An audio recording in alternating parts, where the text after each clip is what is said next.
तारीख के बाद से। और आज हमें जो प्रोफेसर मिली हैं जो MBBS पढ़ाएंगी, MBBS के उसमें काउंसलिंग करेंगी, ट्यूशन देंगे MBBS के स्टूडेंट्स को। मेडिकल मेडिकल प्रोफेसर मिली हैं हमें, उन्होंने अपनी इच्छा जताई है। और उसके साथ साथ वो जो भी मेडिकल से जुड़े हुए फिजियोलॉजिस्ट हैं, जो तमाम चीज़ें हैं वो सब बताएंगे। तो हमारा जो ओवरऑल छोटे सब्जेक्ट से लेकर के और मतलब छोटा मीन्स की जो किताबी जो सिलेबस के सब्जेक्ट हैं, कोर्सेज के सब्जेक्ट हैं, उनको लेकर के और जो प्रोफेशनल सब्जेक्ट हैं वहाँ तक भी हम लोग पहुँच गए कि हमारे जितने PhD स्कॉलर्स हैं या जो हमारे एडवोकेट्स हैं जो पढ़ाएंगे लॉ, संविधान भी पढ़ाएंगे, लॉ भी पढ़ाएंगे। और साथ में उसमें अभी शुरुआत हो रही है तमाम इस चीज़ की, लेकिन बड़े स्केल पे हो रहा है। और बड़ी बात ये कि ऑनलाइन हम पढ़ा रहे हैं। ऑनलाइन जैसे अवेलेबिलिटी हमारे टीचर्स की होगी, हम इसी तरीके से जो हमारे पास स्टूडेंट आएंगे जिस सब्जेक्ट के, उनको लिंक शेयर करेंगे और वो घर बैठे पढ़ सकते हैं।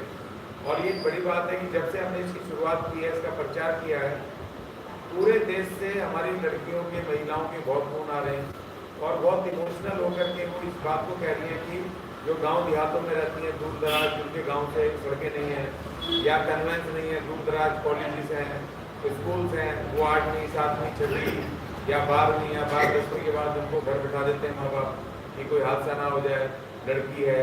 तो अब वो हमें बहुत धन्यवाद अदा कर रही है कि भाई आपने किया है तो हमें घर कम से कम हम पढ़ सकते हैं, हमें मौका मिलेगा कि हम ऑनलाइन घर में बैठ करके हमें पढ़ाई का मौका मिलेगा। तो एक बड़ी बात है। और दूसरा ये नेशनल इंटरनेशनल कोई भी उसके साथ ऑनलाइन जुड़ सकता है। हमारे इनके साथ कोर्सेज के हमने पूरा प्रचार किया है, टीचर्स के नाम दिए हैं। तो ये एक बड़ा मकसद हम इसको लेकर के चल रहे हैं कि जो समुदाय बिल्कुल डिप्राइव थे, जो शिक्षा से आज की महंगी बढ़ती शिक्षा से और रोज डे टू डे वो दूरी बनती जा रही है उनकी, और वो उनको हम एक ये वाल्मीकि पाठशाला उनको एक सपने के समान, एक उनके जीवन के समान ये उनको हासिल हो रहा है। और 11 तारीख को हम 8 से 9 रात को ऑनलाइन इसका इनॉग्रेशन होगा। 1 घंटे का ग्रांड इनॉग्रेशन है वाल्मीकि पाठशाला का जो ऑनलाइन होगा।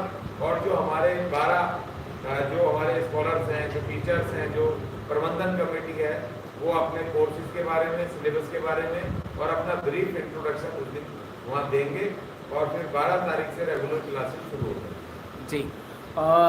क्या ये जो बच्चों की, जिन बच्चों की स्कूल मतलब एक तरीके से जो इनका प्राइवेट कोचिंग वगैरह चल रही है, स्कूल चल रहा है, तो उनको तो सबको निःशुल्क मिलने लगेगा ये सब, इतनी बड़ी शिक्षा का इंतज़ाम आपने किया उनके लिए, वो भी निःशुल्क। तो पूरे देश में, पूरे विश्व में जहाँ भी SC ST के लोग रहते हैं, तो उन पर हमला नहीं है सर एक तरीके से, या उन्हें कोई खतरा है जिनके कोचिंग चल रहे हैं? देखिए कोचिंग तो वो ले रहे हैं जिन पे पैसा है। अब जो पैसे देके कोचिंग ले रहा है तो हमारी उसकी लड़ाई तो है ही नहीं। हमारी तो उसकी लड़ाई है कि जो पढ़ ही नहीं पा रहा है, जो हमारा वंचित समाज है जिसपे पैसे नहीं है, कोचिंग वाले भी उनको कहाँ लेते हैं जी। कोचिंग वालों को पैसे चाहिए। अब जैसे सिविल सर्विसेज की मैंने सुना है दिल्ली में 3 लाख से लेके 5 लाख 10 लाख रुपए नॉन उसमें यानी कॉलेज के स्टेटस के हिसाब से वो उसकी तैयारी की प्रिपरेशन के पैसे लेते हैं 1 साल के, उसमें पैकेज होता है, पैकेज होता है उनका, फिक्स होता है। लेकिन जो बच्चा जा ही नहीं पा रहा 3 लाख 2 लाख दे करके वहाँ पर, तो वो उसके लिए हम तो संजीवनी की तरह आ रहे हैं ना, हम तो वहाँ पर उनको मिल रहे हैं, हम भीम रोशनी की तरह, उनके वाल्मीकि रोशनी की तरह उनके बीच में आ रहे हैं कि भैया हम कह रहे हैं कि इसमें पढ़ो और पढ़ करके आप भी उनके बराबर कंपटीशन में बैठो, आप भी आगे बढ़ो, आपको भी आप इस देश के नागरिक हैं, आपका पूरा अधिकार है। वो काम सरकार नहीं कर रही है जो हम कर रहे हैं, क्योंकि आज इंटरनेट हमारे पास है, सोशल मीडिया है, उसका हम लाभ उठा रहे हैं। जी जी। तो इसलिए ऑनलाइन हम कोचिंग कर रहे हैं, उसमें हमें कोई पैसा खर्चा नहीं हो रहा है, तो हम किससे पैसा क्यों लेंगे। और जो हमारे टीचर्स हैं वो भी एक पैसा नहीं ले रहे, निस्वार्थ कर रहे हैं, तो हमें पैसे की जरूरत नहीं है, हम स्टूडेंट से पैसा क्यों लेंगे।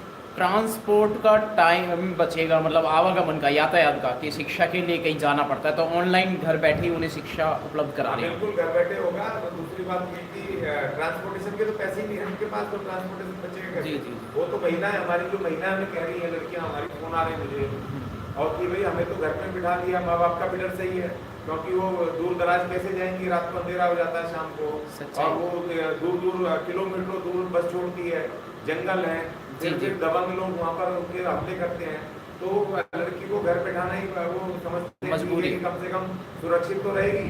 तो इस तरह से हम अपना कॉलेज उनके पास ही लेके जा रहे